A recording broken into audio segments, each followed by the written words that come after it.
All right, the Battle of the Three Kings, August 4th, 1578. So this is an important battle. The two players are Portugal and Morocco, and the consequences are vast. So on one side, you see a decline in power from one country, and then on the other side, you see a rise in prestige and power. So let's look at more of the players involved and why this even happened. All right, it's also called the Battle of Alcacer Quibir. Alcacer Quibir. And let me get our pen going. Get the pen going. And we'll use white. Why not? So, here I'll mark out Portugal. So that's one of the players. And as you can know, there's Morocco over here. So again, like I said, and we'll change the color to red. The battle took place on August 4th, 1578. And one player on one side, we have King Sebastian of Portugal. King Sebastian, who was about 24 years old. 24 years old, who was the grandson of Charles V, who was the emperor of the Holy Roman Empire. Not the Roman Empire, but the Holy Roman Empire in Europe. You may remember Charlemagne, who was the first Holy Roman Emperor in 800. He was crowned by the Pope. And so that's an entirely different video. But Pope Leo III crowned Charlemagne, the Frankish king, on December 25th, 800. So that's King Sebastian's backdrop. And he died, guess when he died? August 4th, 1578. So you know the outcome of the battle. He died during the battle. So it all stems for the Ottoman Empire. This is the Ottoman Empire at its peak, right? So the Ottoman Empire was the most powerful empire at that time in the 1500s. So if you see them here, let's get our pen going over here, and we'll use green. So the Portuguese over here, by the way, one of the reasons for this battle was they wanted to stop the spread of the Ottoman Empire to the Atlantic Ocean. Because remember, the Portuguese had trade routes going down Africa all the way into India, right? And they were bringing a lot of silver, for example, and they did not want the Ottoman Turks, the Ottoman Empire, disrupting that trade. So that was probably the biggest reason. Now, if we go back here, you see that the Ottoman Empire did have parts of Spain and Portugal. They never officially controlled Spain, but they did have a lot of territory under the Moors, right? The Ottomans in Spain were called the Moors.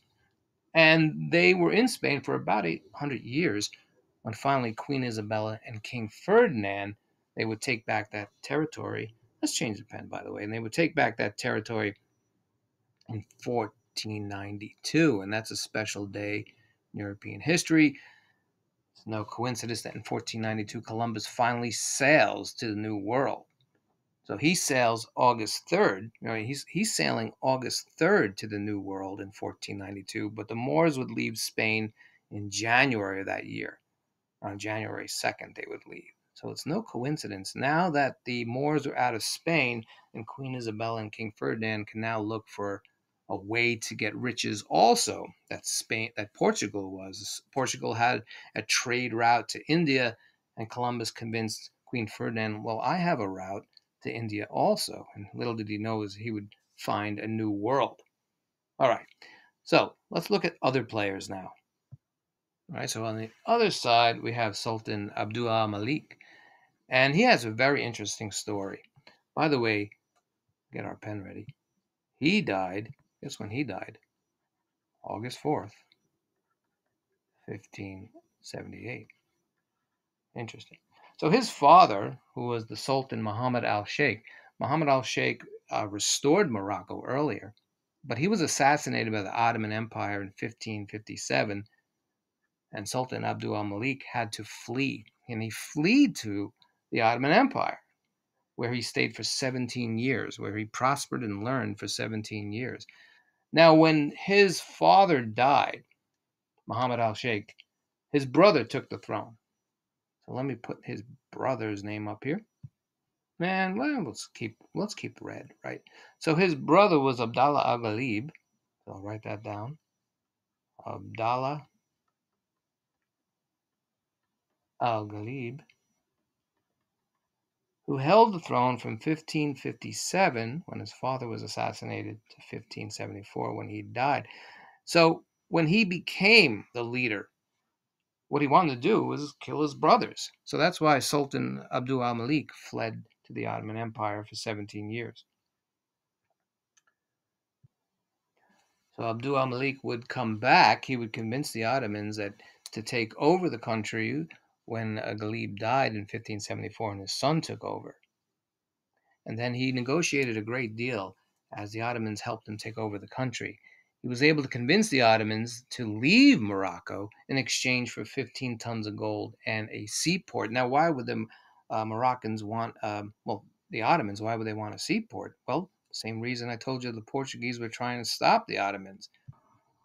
So the Ottomans wanted these seaports. They wanted, get our pen going here, and stay with red. They wanted to disrupt the Portuguese trade. So that's why it was vital. And Morocco was in the way. So let's move on. So again, Abd al-Malik was able to convince the Ottomans to leave his country, so he gained control of his country in exchange for that gold. Now there's a third player involved here. Let's get the third player. So the third player is Ahmad al Mansur. Mansur, actually. And he was the brother. He was the brother of Abd al-Malik. And so these brothers, the two brothers, would fight together to reconquer their homeland, to get rid of these Portuguese invaders. Oh, by the way, guess when he died? I'm sure you know by now. You're seeing the pattern. August 4th, 1578. So to sum this up, the son of Abdallah al-Ghalib, he would ask Portugal for help. And this is a perfect opportunity now. But now King Sebastian is saying, well, now I have a pretext to invade now. Now I can invade. I can try to stop the spread of the Ottoman empires. I can become the first Christian emperor of Morocco, even though that's not exactly true. And I can get riches and glory, whatever the case may be. So he is going to, and then we have our pen go, they're going to land in the port of Asala, which is over here. Asala right over there. And then he's going to move inland. Now, before we talk about that, we should know what's going on in 1578.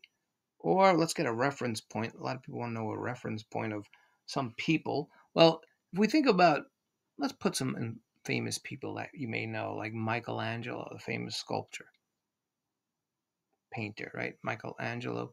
He actually was dead 14 years. So you know him. So he's been dead at this time 14 years, but of course he's a major presence in art. Galileo, who would help us change a lot of the theories of Aristotle and help give us the heliocentric view of the universe, which we use today, and other things. So he's about 14 years old at this time. He died the same year Michelangelo. He was born the same year Michelangelo died. Of course, it was Shakespeare. So we're getting a little idea of what's happening in the world. Shakespeare was about 14 also. We don't know exactly when Shakespeare was born. And this is the time when we'll have a new, we're going to have a new queen, Elizabeth I, not the second, who's the queen now. And she would be the queen. She would also be known as the Virgin Queen, where we get the name Virginia from, which is interesting. And she was the daughter of Henry VIII. So that's just a few people, just to get you an idea of what's happening at this time. And again, at this time, Portugal is a power, Spain is a power, right? And the Ottoman Empire is probably the most powerful power at that time. All right, so we're going to sum up this battle. We're not going to go into every detail of this battle. But again, the forces land here in Asala.